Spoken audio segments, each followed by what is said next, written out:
Hello, everyone. Thank you for joining us today to take a peek at what you can expect for 2025. My name's Leah Munch. I am the Director of Client Services here at Borrell, and what that means is my job is to make your day easier. So I'm going to go ahead and tell you a couple of things that should hopefully get us going into this webinar today.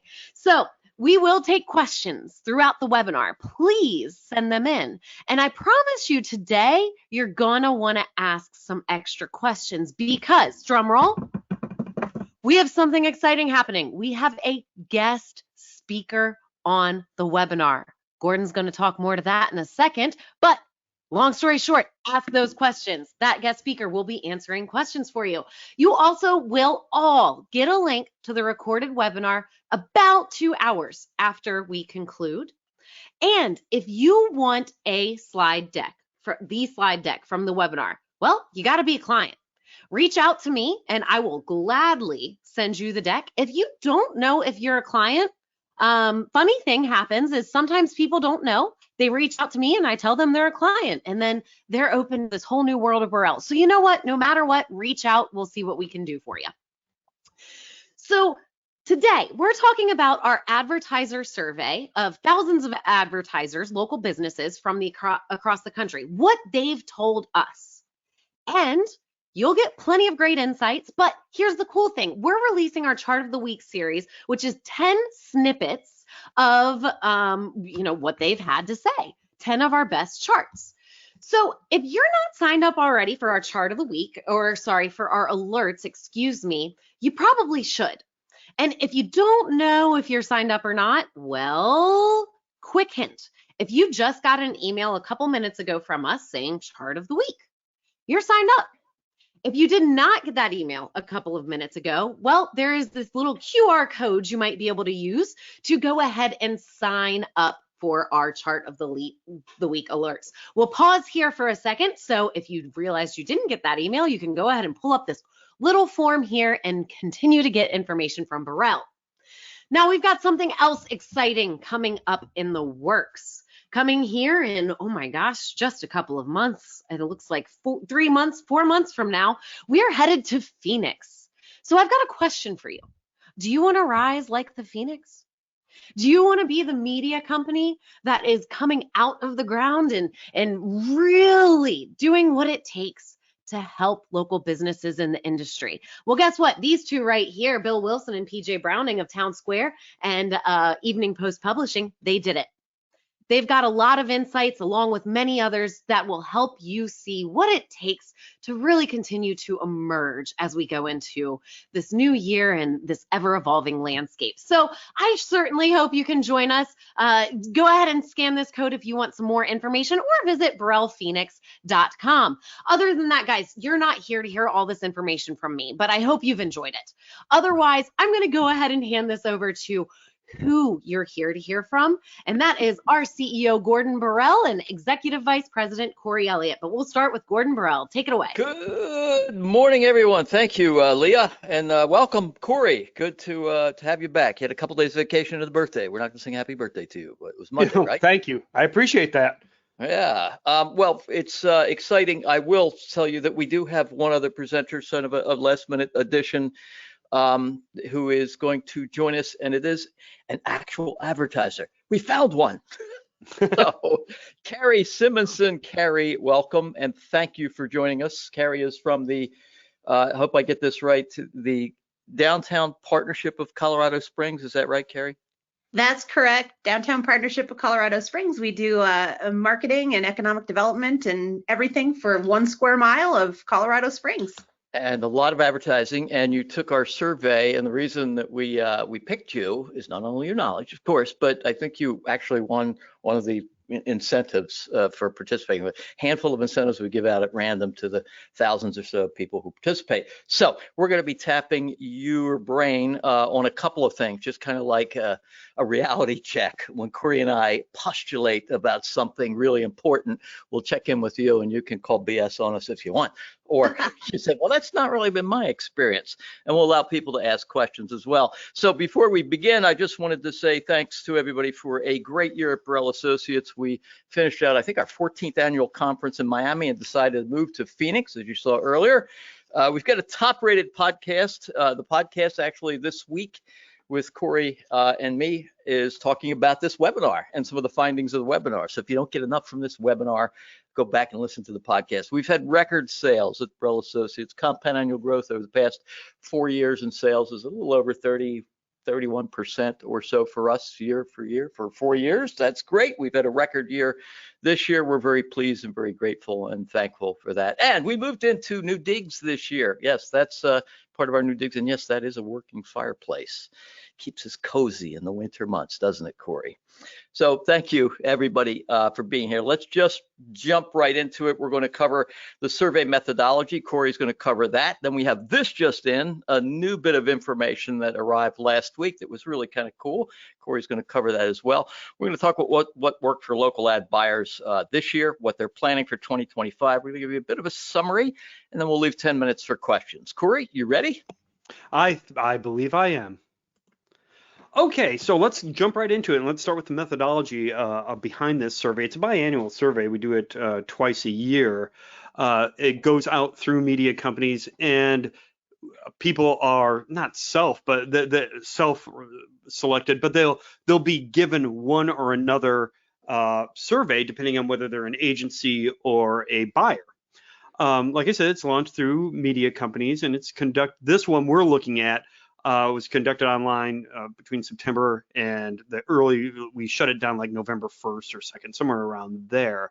There are gift card incentives or 8 $100 gift cards, but we found out in the past when we've asked that sometimes that isn't the main incentive for taking the survey. It's actually buyers want to understand what's going on out there with their peers, with other media companies, things like this. So this fall, we had in this survey, 1,130 direct ad buyers and 122 local ad agencies. And I'm proud of this too. We don't take non-complete surveys. The participants have to complete the entire survey for us to count it. If they get to the last question and drop, we throw the whole thing out because we don't want to weight anything weird. It's 1,130 completed surveys. But before we get to that, I want to share this with you. This is from our S&B panel. You guys might be familiar with this. We have a business barometer. We ask the same questions every quarter. And one of the things I want to bring out is this question. When we asked local businesses, hey, looking over the next 6 months, do you expect the economic conditions will get better or worse?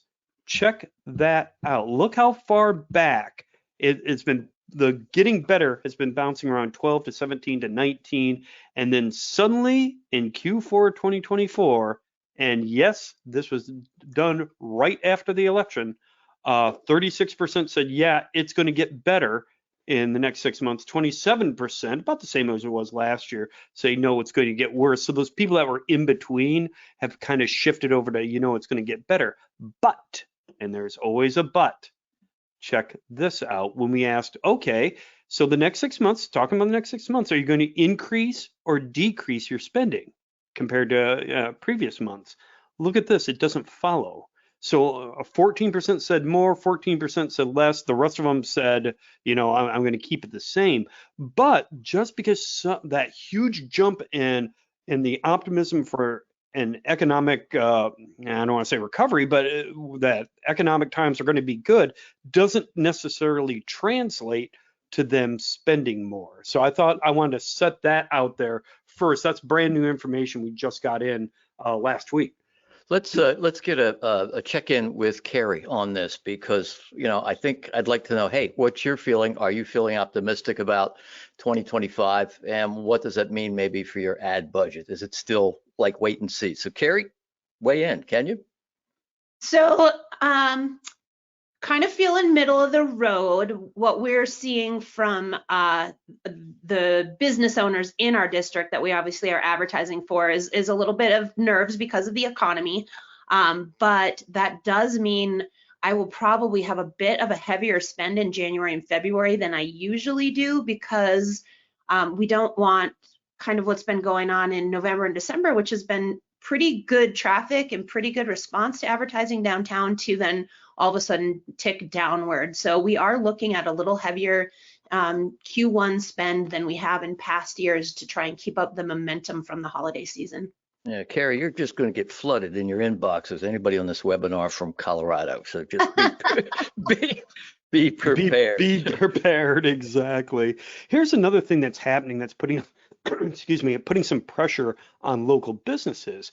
If we go to the Census Bureau and they can track e-commerce, complete e-commerce kind of businesses versus brick and mortar, what you're seeing here is the percentage of all the businesses out there that are brick and mortar.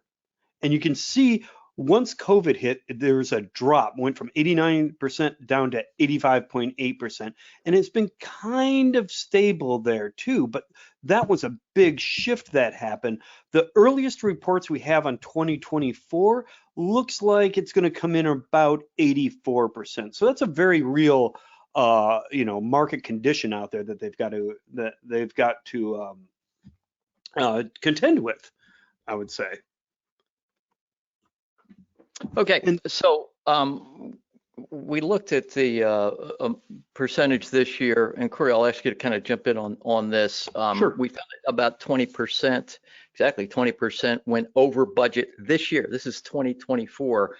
And most of them were doing it to experiment, to try something new. That's the reason they broke budget. We asked other questions, right, about, well, did you go over budget because prices increased, et cetera, et cetera. But this 61% said we're trying something new. Yep. And those four things, right? Yeah, exactly. Though what you're seeing are the answer to the question, hey, what did you spend more money on? And so you've seen the top four there: social media, SEM, events, and sponsorships, and good old website ads are just very much the top four. The number two reason, if you want to know why they broke budget, the number two reason was inflation. But by far, and I think that came in around 45% of them said things are just more expensive. But 61% said we're trying something new, and you can have a good bet that's those things they're trying. So we looked at what worked for advertisers. This is the percentage saying these things were very to extremely effective. We asked them whether they were not effective at all, et cetera. And there it is at the top of the list: search engine marketing, social media, broadcast TV, and direct mail. So two traditional media kind of eked into the very to extremely effective rankings. I know everybody on this call is, looking down the list going, okay, where's radio, or where's newspapers, et cetera. So okay, about a third, 1 in 3 say very to extremely effective for most forms of traditional media, but broadcast, direct mail are pretty high. I wanted to call your attention to streaming video, because even though that's a little bit lower on this list, and these really aren't that many percentage points off, it had the second lowest non-effectiveness rating, which I think, Corey, was negative 14 or 14, only 14% said it wasn't effective. Right. Not effective at all. And everything else was much, much higher than that. So this is an indication that, wow, there's the thing that was the highest in terms of the percentage of advertisers saying, or I guess the least, that in advertisers saying it wasn't effective was SEM. So there were very few advertisers saying SEM was ineffective. And again, few saying streaming video and OTT. That shows that these two have legs, because the perception is, hey, they work. So direct mail, call your attention to that as well. This just defies gravity. Corey, I think we've asked a number of questions on direct mail. I'm putting you on the spot here. Any thoughts as to why direct mail still holds up? And I think we're going to look in the next slide what worked for agencies, and that's not exactly the same in terms of direct mail, but advertisers, direct advertisers. Why do you suppose that is? Yeah, I think it's exactly what you think it might be, and not from a marketer's mind, not from a media seller's mind, but from a media buyer's mind. Everything is so much, there's so much digital out there, and I'm getting my word out, and I'm buying search words and things like that. But direct mail is the one thing I can control, that I can target. I know now, as soon as I say that, every other media out there is saying, but we can target too. Well, I'm not sure that perception is there, but it is certainly there for direct mail. I think that's one of the reasons you see it so high. Yeah, and it's a, sort of a personal contact thing, which I think advertisers are yearning for. They're not delivering something, themselves to the mailbox, but we see, and you'll see this a little bit later, events and sponsorships, getting out and, shaking hands with people, which is the same as social media, except social media is the virtual version of that. And direct mail may be kind of similar. Hey, how do I get a real tangible one-on-one relationship with someone going? When you look for what work for agencies, you can see that streaming video is way, way higher, right up there with broadcast TV, and direct mail scored quite a bit lower, as I had mentioned. It's still got a decent ranking, but this is what agencies are saying is very to extremely effective. We did a lot more, a deeper dive on OTT, so I'm jumping ahead, but on OTT, what we discovered was the thing that local agencies are doing the most in OTT is short form video. So they're expecting to see a lot of growth there in video and OTT, but it ain't the traditional TV commercial. It's a lot of social stuff. 10, 15-second spots going on Reels or maybe TikTok or things like that. It's in our full report. We don't have the full slide here, but it's just phenomenal to look at all the activities that agencies have in video, the production of video, and the top 5, 6, 7 things they're doing are related to shorter form video, not broadcast TV commercials, which you would traditionally see there. So if you look down at the bottom, at the very bottom here, when we asked agencies where they expected to see growth, only 3% said they didn't think advertisers would be increasing anything. So more of a good sign, a good positive sign for advertisers. I'm going to turn this one over because it's so complicated to someone with a bigger brain. Oh, well, at least a bigger head. But Leah? Yeah, very nice. Actually, I'm glad you tossed it over to me because I have something here. Thank you very much. Right. Actually, it's a question that came in. I don't usually interrupt you fellas, but I think it's going to be a good one, especially with this one here. Hey, Karen can be able to help. When we're talking about effectiveness, how can you talk a little bit to how we think that advertisers are measuring this or what they're considering when we say effectiveness? Let's go to somebody with even bigger brain than you or Corey, Carrie. So we'll ask Carrie, who answered the question and is an advertiser. The Downtown Association places lots of advertising to get people to come to restaurants and to shop downtown and to come and live downtown in the new apartment complex down there in Colorado Springs. So how do you measure, Carrie, effectiveness?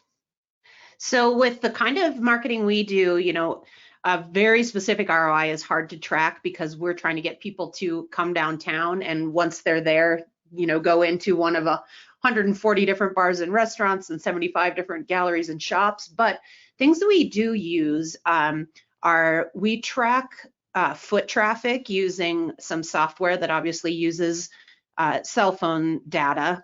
So we use that, and it says sales tax revenue. So those are two things that we're watching to see, have more people come downtown, and once they've come downtown, have they spent more money? So it's not a super traditional way to track it if I were, a single shop or a single restaurant being able to do that. But and then with apartments as well, like as we talk to the various resident managers, like have you seen an increase year over last in inquiries, and have you seen a year over last in actual people moving in? So we use a little bit strange kind of data for it, but those are the things that we use most to see what's been effective, and we can sometimes tell where it's come from then. Are you using multiple types of media? And yes, what would we they are. like print or radio or TV or outdoor signage, et cetera? What are they? So depending on which campaign we're running, we do use a ton of social media, both organic and paid. We do events. We use a handful of magazines for tourism. We do some newspapers specifically around the holiday season, same with radio. We did outdoor advertising this year to promote residential living.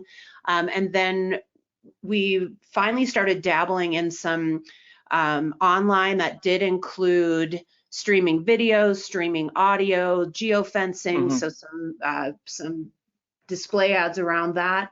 And social media is always very, very effective. I mean, that's easy to track. And then we're getting great results from everything that we're doing with the digital geofencing, streaming audio, streaming video. It's hard to track the specific ROI on that, but we're seeing people, watch 95% of the people watch the videos 100% of the way through. 90-some% of the people listen to the audio 100% of the way through. So it's at least engaging them, but that one has been a little harder to track what they've done from there.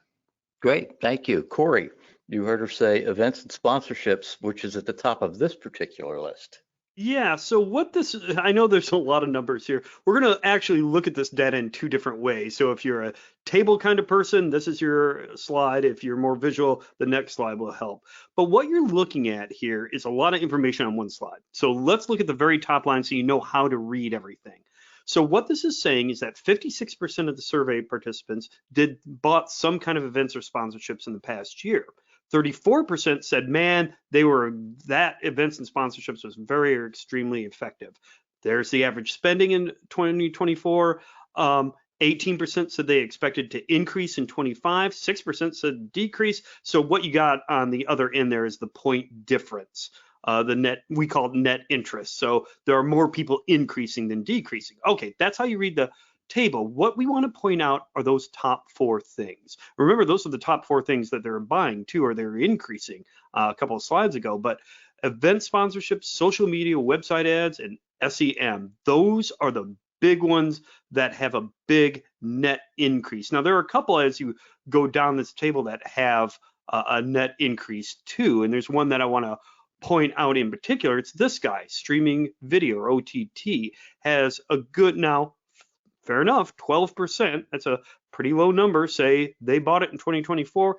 31%, that's pretty hefty, saying it's effective. But look at that third column.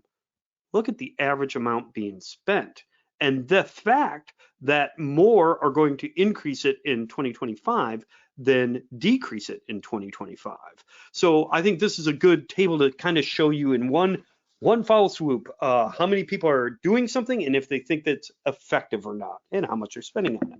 Now, if you're Corey, before you go to the next, I know you love to do these bubble slides, which is next. Hold on. Okay, I just want to make a comment about streaming video because we're doing a lot of studying of this. Our theory is that this is going to grow significantly, and it hasn't for the past several years.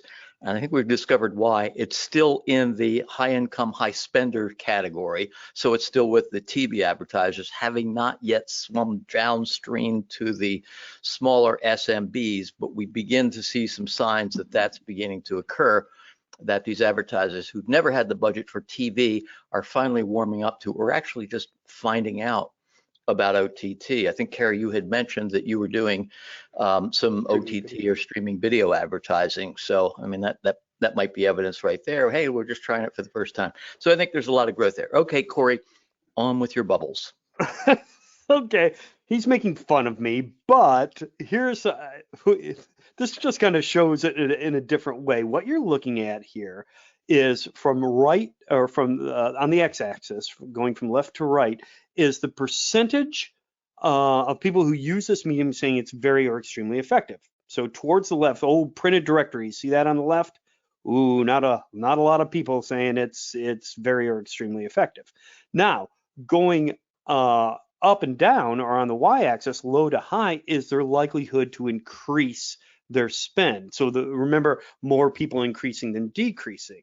And then the size of the bubble is the higher percentage of people who bought, or businesses that bought that particular media. So now you can kind of put this into quadrants and get in the top right, the highest effectiveness and likely to increase. And look at there's the big four again: social media, SEM, events, and website ads. All are inside that top right quadrant, along with direct mail, broadcast TV, radios kind of skirting there, cables, kind of almost there. But over on, I want to direct your attention to the lower left-hand side. These are lower effectiveness, likely to be cut. More people saying they're going to cut this than increase it. And look at all the print. Other magazines, newspapers, other printed publications, printed directories. Those are the ones that local advertisers are saying, yeah, I don't know if they're that effective and I'm probably going to cut. We got 5 or 6 more minutes before we get to your questions, and Carrie will be on the line for your questions as well. Before we get to the next slide, kind of look at the radio bubble. I'm going to give that a pass, Corey. I'm going to say that 60% of that bubble is up in the good quadrant, right? So Yeah, there's sure. a reason. There's a reason for that, and it's pretty much how they feel about radio reps. So let's first, before we look at how they feel about all kinds of sales reps and their marketing proficiency or digital proficiency, let's look at where they buy digital advertising. 41% purchase from a media company, which unfortunately means 59% do not. They go directly to social media and Google and never buy from newspaper, radio, etc. But they're the numbers, and this is where they buy digital advertising from. So not huge numbers, but hey, 1/4 of advertisers are buying digital advertising from radio. These are people who buy newspaper advertising, buy digital from newspapers. People buy radio advertising, buy it from radio. So we knew that the marketing expertise of their sales reps was an important thing. Hell, marketing expertise is a very important thing to advertisers, just understanding the confusing landscape. So this is how they advertise in our survey: rate sales reps on marketing expertise. And everybody on the call, I think a lot of people on this webinar from the radio industry are now taking screenshots of this, right? They're passing it along. Hey, look, we beat everybody out. Okay, you're 6 points above broadcast TV. You're higher than anybody else. You've always kind of been in that position. I do have some bad news. So there's going to be some bad news that comes in the next 2 slides. So just brace yourself. It's meant to be constructive. When you took a look at, if you took a look at what advertisers told us in 2021, I know, Corey, we can't compare one panel or one group of advertisers to the next because they're not the same. They change in composition, but there was such a significant difference between what we saw in this chart in 2021 and what we saw in this chart last month. Radio was at 41%. TV was at 35%. So down. Cable was at 30%. Newspapers were at 29%. So the perception is declining among these advertisers that we've been polling about the overall marketing expertise of their media reps. The weird thing about it is, if you take a look at those who say, oh, no, hell no, they had no marketing expertise whatsoever. We had 1/4 of newspaper buyers say their sales rep had no marketing expertise. Hell, they're just selling me newspaper advertising, that's all. Direct mail, also about 1/4. Cable, radio, and TV between 17 and 19%.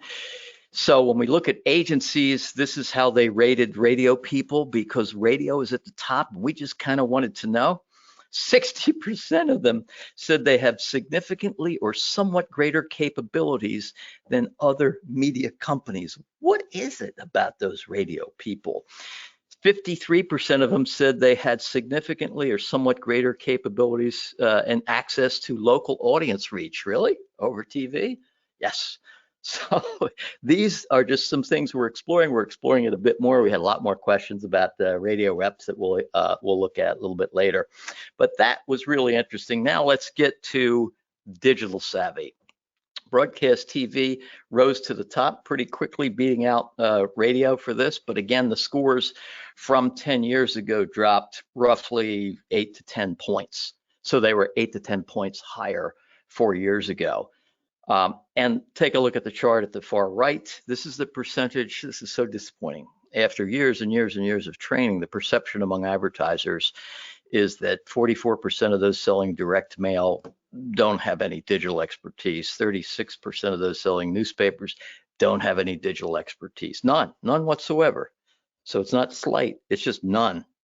So you get the point. There's some trouble in training land, I think, out there. So the conclusions, and if you want to start typing your questions in now, we'll have about 10, 15 minutes for questions, and certainly ask Carrie some questions. She's graciously said she'd be happy to.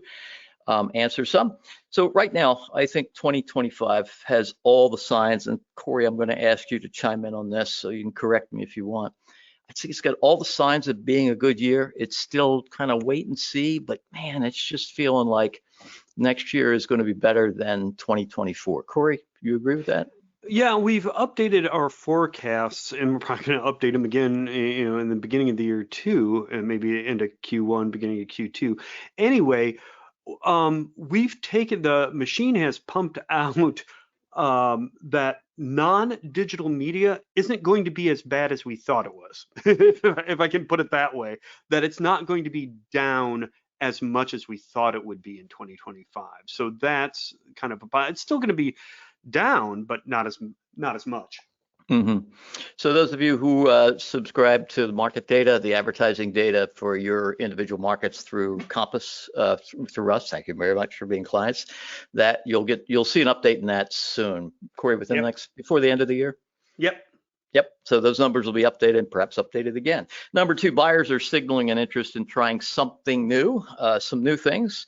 And some of these things may be tried and true marketing methods, kind of going back to, direct mail, maybe broadcast TV showing an actual increase this year, even though political, is exited out of broadcast TV. So a couple of other things, might fit the mix for them. They have renewed interest in events and direct mail. I think that's evidence of it.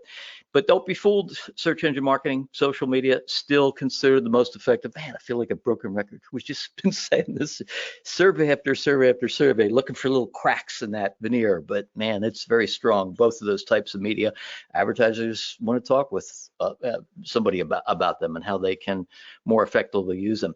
Streaming video and OTT, we keep talking about. Corey showed you some numbers earlier. Only about 12%. Maybe 13, 14% this year of advertisers are buying streaming video, OTT and CTV. It's still really small, so we think it's poised for takeoff. It's only just getting its wings. And finally, local businesses, we think, crave marketing expertise, but as I just showed, they may not be getting it from media sales reps. So at this point, I'm going to turn it back to Leah. Well, hello again. The first question I have, I'm sorry, Carrie, get your vocal cords warmed up. This one is not for you. It is for the fellas here. Can we talk a little bit about what we mean by local? I know that we as Borrell poise ourselves on local, but sometimes people wonder, local, really? Is it local? So can you guys talk about that lightly? Sure, I can take that. Whenever you hear us talk about local, we're talking about money being spent in a market by businesses in that market. That is our definition of local.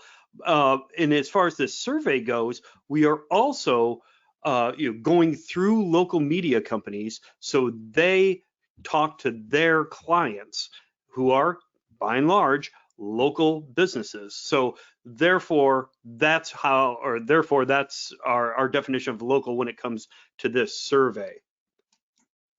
Fabulous. Thank you, Corey. Now on to Carrie. Carrie, you are getting rave reviews, so I'm just going to go ahead and throw that out there. Thank you for joining us. But one question is directed specifically to you. So when you were talking about effectiveness, we're going to just touch on that a little bit more again, especially since you're dealing with so many businesses that you're working with. I think you have a unique perspective that we have a lot of media companies on the call as well that, of course, they deal with a lot of businesses too. So one question is, are you using the same measure of effectiveness for all of your digital buys? So specifically talking about from social media to SEM to OTT to website ads, all of that. Are you evaluating those using the same approach? That's a complicated answer. No. So social media, we really use engagement and reach and almost, what would you call it? Like it almost just, the word of mouth. So we're not using as traditional and as trackable data for social media, but all of that said, it does seem to be one of our most, if not our most effective digital advertising that we're doing, which feels weird to say because I can't give you the actual effectiveness in numbers behind it. So we probably should figure out a way to track everything the same, but I'm not sure that that's possible across the different kinds of advertising we are using and just the different audiences we're trying to hit. I don't have a great answer for that, but we're definitely not consistent across the different forms of digital advertising. We do a decent amount of e-newsletter advertising, which again, open rate and engagement from those, we get really good feedback, but I can't give you a number because we use several different places to bring the same traffic in for those events. And so from one newsletter to the next newsletter, which may be hitting the same week or maybe hitting different weeks, I don't have great data. Carrie, I'd like to ask you a question. You might feel like you're on the witness stand here. Is it true that you're gauging the effectiveness of social media and other digital platforms because they come with clicks, and something like radio or an outdoor sign or a print ad in the newspaper doesn't readily have like a click or any tangible way of saying, oh, wow, there was some activity there? That's certainly part of it. The clicks, the engagement, the shares, people talking about it because everyone seems to be on social media all the time with their phone in front of their face. So even if you're sitting next to someone and they're talking at lunch, you can hear them say, oh my gosh, did you see this particular reel? Or did they're sitting there watching stories. It's much easier in a kind of social and individual situation to think you're doing better, where, yeah, like you said, I'm not seeing people read the newspaper and get to page 7 where my ad is and stop and look at it and take any kind of action from it. So it certainly feels like it's easier to track something that people can take immediate action on, that we as the advertiser then get that immediate feedback. Your Honor, I move for dismissal. That's so unfair. I'm just speaking for most in the audience. Leah, do we have other questions? Of course we do. And that's great insight, Carrie. And it's kind of neat because I love that we just got your perspective on that, because that runs into a question that I've actually gotten multiple of, the same question here. And so, Corey, I'm wondering if you might help us from a very broad scheme of what you've seen over the years, what you've heard. I know that, Corey, you do a lot of separate surveys and work with a lot of local businesses. So are you seeing that, just in general, social and SEM and, anything else kind of along those lines, but particularly those two, consider to continue to be deemed most effective because they're most measurable? Or do you think it's because they generally are effective? Have you gotten a sense of that at all? Oh, that's a great question. We did a survey a while ago about ROI, a panel survey about ROI, and it's as wild as you think. And that's, I should touch on that. When we ask, hey, what's effective? You guys are right. If you're sitting there going, well, what do they mean by effective? We're leaving it up to the advertiser, person taking the survey, to answer what's effective or not. We're not setting it up and saying, okay, which media drove foot traffic, or which media did this or that or the other thing. We're letting them decide. And what we discovered is that as far as those media, they've always scored high on effectiveness when left up to the local advertisers. And my suspicion is exactly right. My suspicion is exactly right. Your suspicion is exactly right, where it's because they can measure it. They've taught themselves how to measure it, and whether it's good, bad, or other, they're getting results. And you heard even Carrie say, there are some things that we just don't know if they're working or not. And it would be a lot of A/B testing to try and figure it out. Take it out, put it in, take it out, put it in. But you got to have a pretty good marketing mind to do that. Yeah. Gordon, is there anything to add to that? Nope. I completely agree with what you said. It is kind of mixed, and it's a conundrum in that you're selling a medium that's very effective. Broadcast TV reaches the entire market. A big outdoor sign, extremely effective. yet there's no click associated with it. There's only like traffic. You can tell, okay, well, the traffic that went by here was X, or, here are, our ratings, so our audience size is this. So it's a little mushy, and I think the perception has to be, okay, we placed this ad, we did this spot in exclusion of everything else, and thus, we saw a lot of foot traffic. We didn't see any foot traffic. That would be a little fairer representation, but the reality is most campaigns are multimedia. The last broadcast that we bought, our rep actually tried to talk us into putting a QR code at the end of the commercial to be trackable, and we absolutely denied it. We were like, no one's going to be sitting at their TV and actually pull their phone out to track a QR code at the end of it. And we were okay with a more awareness type campaign, hoping, with a plan to drive foot traffic downtown, but we didn't think a QR code would give us any kind of real tracking in a TV commercial. What's your perception of, you said you were doing OTT or CTV, what's your perception of its effectiveness? So our kind of policy has been we've been making our own videos for that. So we've been trying to be kind of, I don't want to say hometown, because I think we've got still very sophisticated video, but we're creating them ourselves versus going big, TV style public or production on those. And so we're able to change the message fairly often. And I think we've been pretty successful this year. We've used it mostly for tourism and for shopping. And again, we've been doing a ton of shopping advertising this past November and December, and we're seeing great traffic from it. But OTT has been one of the things we've been using, and everyone's telling us they're up right now. So tell us where the placement is. Is it on a particular platform, a free TV platform, or in YouTube directly, or what? So we've got a local agency that we're using that is placing stuff for us. So I don't have my current report on where it's going, but YouTube is one of the places that it is, but it's across kind of all sorts of various places that we've given them the demographic for. So I haven't jumped into that campaign to see specifically where it was yet. It's interesting. I referred to this a little bit earlier, but I do have the stats in front of me where agencies are actually doing exactly what you said, producing these type of videos or helping you with the placement of the videos.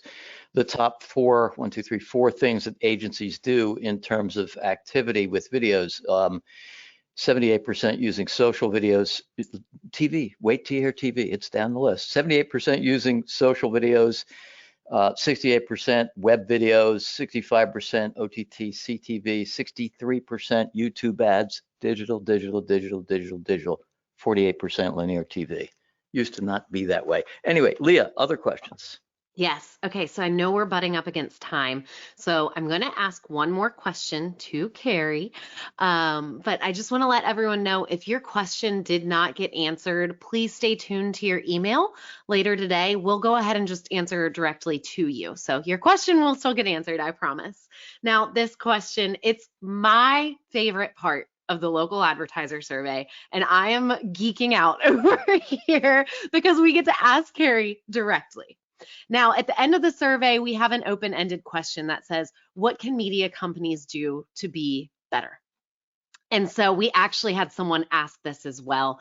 And so thank you, Jeff, for bringing this up. I don't know if you've seen our survey before and know that this is one in there, but so Carrie, hopefully you're a little primed for it. But if there is one thing that media companies could do or start doing to be better, what would it be?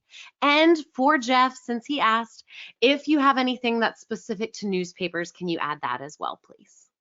So I think the most important thing a media company can do, and it's not unique to media companies, is to form the relationship with us as the buyer and have a plan to help us look at an entire year versus oh my gosh, we've got a special for Halloween coming up next week. Oh my gosh, we've got a special for Mother's Day coming up. Oh my gosh, we've got a special for Christmas. Because small businesses, marketing departments, et cetera, we are all like everyone, so busy that if we can sit down in December or January or February and plan a quarter at a time and work with somebody who understands our business, understands the cycles, understands what we want, understands our budget, and understands what we don't know, what we don't understand, and the level of risk that we're willing to take as far as trying new stuff.